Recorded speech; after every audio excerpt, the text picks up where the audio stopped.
اللہ رب العزت کے بارے میں بتایا ہم ایسا ہی مانتے ہیں۔ تو پہلا عقیدہ وجود باری تعالیٰ کا انسان کے ذہن میں آ گیا کہ اللہ خالق کائنات کے اندر ایک بنانے والی ذات موجود ہے۔ جو انسان اللہ کے وجود کا انکار کرتے کہتا ہے نہیں ہے خالق، اپنی عقل کی گہرائیوں میں گر کے اس کی عقل نے ٹھوکر کھائی، وہ ڈھونڈنے والا ستاروں کی گزرگاہوں کا اپنے افکار کی دنیا میں سفر کر نہ سکا، جس نے سورج کی شعاؤں کو گرفتار کیا، زندگی کی شب تاریک سحر کر نہ سکا، اپنے عقل کے خم و پیچ میں الجھا ایسا کہ آج تک فیصلہ نفع و ضرر کر نہ سکا۔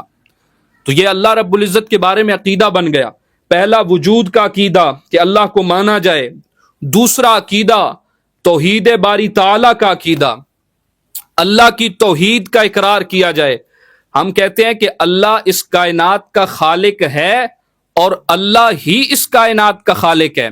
اس کا مطلب یہ ہے کہ اگر اللہ نے اس کائنات کو بنایا ہے تو صرف اللہ نے ہی بنایا ہے۔ اللہ وحدہ لا شریک اکیلا، قرآن کہتے ہیں قل هو اللہ احد، اللہ احد ہے، اس کے ساتھ دوسرا نہیں۔ اللہ رب العزت پاک ہے، نہ اس کے ساتھ کوئی شریک ہے، نہ اس کا کوئی مشیر ہے، نہ اس کے ساتھ کوئی بنانے والا شامل ہے، وہ ہمیشہ سے ہے، ہمیشہ رہے گا، اور اس کے ساتھ اس کار کے اندر نہ دنیا کے بنانے میں کوئی شریک تھا، نہ دنیا کے چلانے کے اندر اس کے ساتھ کوئی شریک ہے، وہ اکیلی ذات ہے۔ اسے توحید کا عقیدہ کہیں گے۔ اب اس کے بارے میں چند باتوں کو سامنے رکھیں اور سمجھے بات کو۔ اللہ رب العزت اکیلا ہے، وہ ذات کے اندر بھی اکیلا ہے، وہ صفات کے اندر بھی اکیلا ہے۔ ذات کا مطلب یہ ہے جیسے ایک انسان ہے، ایک بندہ ہے، آپ سمجھے یہ اس کی ایک ذات ہے۔ مثال کے طور پہ ایک آپ اپنے سامنے ایک بندہ سمجھ لیں، وہ ایک بندہ ہے یا ایک عورت ہے، وہ اس کی ذات ہے۔ اب اس کے ساتھ جب دوسری عورت آ جائے گی، دو عورتیں ہو گئی، تو یہ دو ذاتیں ہو گئی۔ تو ذات ایک ذات اور اس کے ساتھ دوسرا ہو تو یہ دوسری ذات سمجھی جاتی ہے۔ اب جب میں نے کہا کہ اللہ اپنے ذات کے اعتبار سے اکیلا ہے، مطلب اللہ کی ذات وحدہ لا شریک ہے، اس کے ساتھ کوئی اور خدائی ذات ہے ہی نہیں، خدا ایک ہی ہے، اللہ ایک ہی ہے۔ اللہ رب العزت فرماتے ہیں دلیل کے طور پر قرآن مقدس میں فرمایا لو کان فیہما آلہۃ الا اللہ لفسدتا، اگر اللہ کے علاوہ کوئی دوسرا خدا دنیا کے اندر ہوتا تو بڑا فساد مچ جاتا، بڑی تباہی ہو جاتی، بڑی لڑائی ہو جاتی۔ کس طرح؟ کیونکہ ایک خدا تو کہتا بھائی سورج کو مغرب سے نکال دو، ایک کہتا مشرق سے نکالو، ایک کہتا کہ آج سردیاں آئیں گی، دوسرا کہتا نہیں گرمی آئیں گی۔ تو آرا کا ٹکراؤ ہوتا، آرا ٹکرا جاتی تو لڑائی ہو جاتی۔ اس کی مثال آپ سمجھنے کے لیے کسی ملک کے دو سربراہوں کو تصور کیجئے، کسی ملک کے اگر دو سربراہ دو طاقتور بندے بن جائیں تو وہ کبھی بھی آپس میں امن کے ساتھ نہیں رہ سکتے، لڑتے ہیں، جھگڑتے ہیں، کیونکہ طاقت والا ہمیشہ ایک ہی ہوتا ہے، طاقتور ایک ہی ہوتا ہے، بادشاہ ایک ہی ہوتا ہے، سربراہ ایک ہی ہوتا ہے۔ اگر دوسرا تصور کرو گے تو پھر فساد تصور کیا جائے گا، پھر لڑائی تصور کیا جائے گی۔ تو اللہ پاک فرماتے ہیں لو کان فیہما آلہۃ الا اللہ لفسدتا، اگر اللہ کے علاوہ کائنات کے اندر کوئی اور خدا موجود ہوتا تو بڑی لڑائی ہو جاتی، یہ نظام نہ چلتا، یہ سورج نہ نکلتا، یہ چاند کی تابانی نہ ہوتی، یہ سورج کا نظام الاوقات نہ ہوتا، یہ دن رات کا تسلسل نہ ہوتا، سب کچھ ختم ہو جاتا۔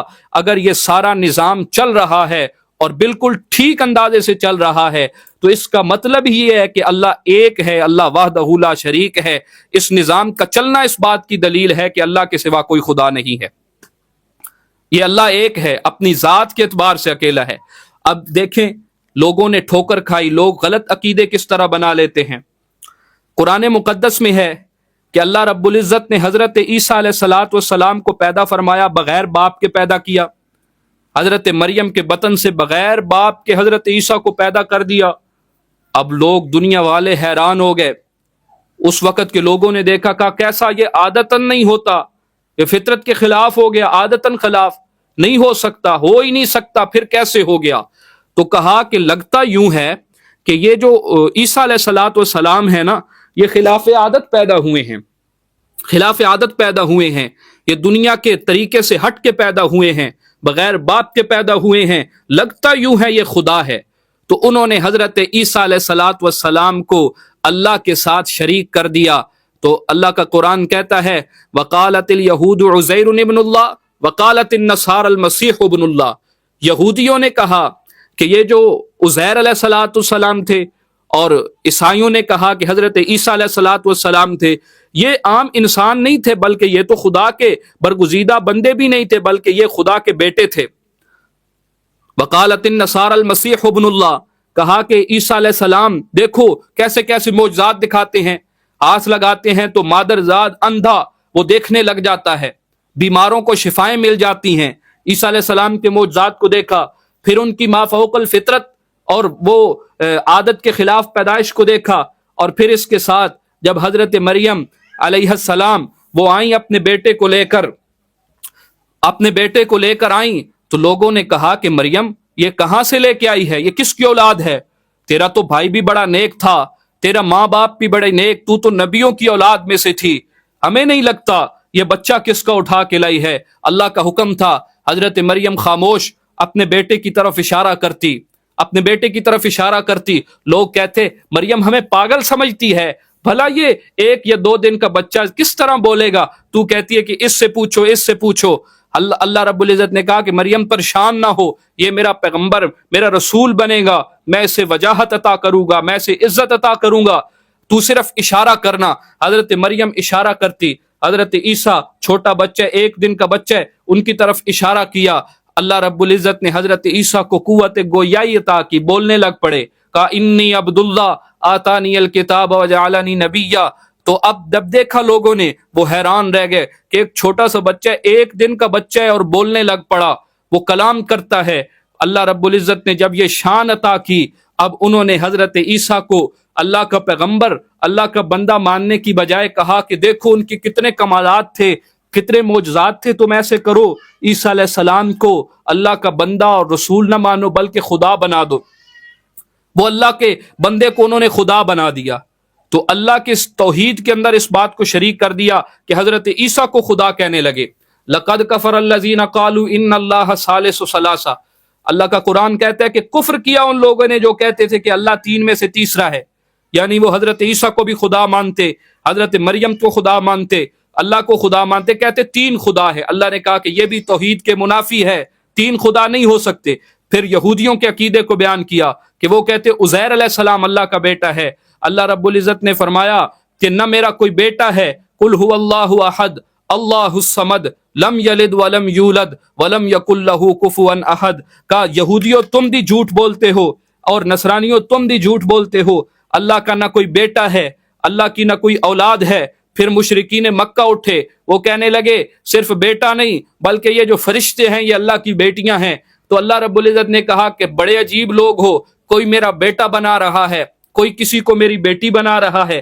اللہ رب العزت فرمانے لگے نہ میرا کوئی بیٹا ہے نہ میری کوئی بیٹی ہے، میں کل بھی اکیلا تھا، میں آج بھی اکیلا ہوں، میں کل بھی اکیلا تھا، میں آج بھی اکیلا ہوں، میری کوئی اولاد نہیں، میں وحدہ لا شریک ہوں، کائنات کے بنانے میں کوئی میرے ساتھ شریک نہیں، کائنات کے چلانے میں کوئی میرے ساتھ شریک نہیں، میں کل بھی اکیلا، میں آج بھی اکیلا۔ میں نے جب دنیا کو بنایا تھا کوئی مشورہ دینے والا نہیں تھا، میں اب جب دنیا کو چلا رہا ہوں میرے اس چلانے کے اندر بھی کوئی مجھے مشورہ دینے والا نہیں ہے، کوئی مجھے نہیں بتاتا کہ اس طرح چلا۔ اللہ کی توحید کا عقیدہ یہ ایک بنیادی عقیدہ بن کے آیا۔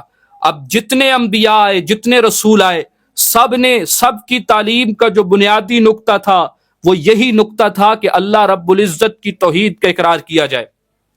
حضرت آدم سے لے کر حضرت نبی آخر الزمان صلی اللہ علیہ وسلم تک جتنے انبیاء آتے اللہ نے سب کو کلمہ عطا کیا۔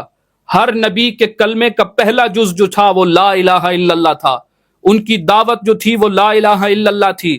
کلمے کے 2 جز، ایک لا الہ الا اللہ، ایک محمد الرسول اللہ۔ لا الہ الا اللہ کے اندر اللہ کی توحید کا اقرار تھا، محمد الرسول اللہ کے اندر نبی علیہ السلام کی رسالت تھی۔ تو جہاں توحید کی بات آئی تو ہر نبی کا کلمہ یہی تھا، لا الہ الا اللہ، لا الہ الا اللہ۔ حضرت آدم کا کلمہ بھی دیکھ لیں، لا الہ الا اللہ، لیکن دوسرا جز بدلتا رہا ہر نبی کے زمانے کے اعتبار سے۔ حضرت آدم کا کلمہ لا الہ الا اللہ، آدم صفی اللہ۔ حضرت نوح کا کلمہ لا الہ الا اللہ،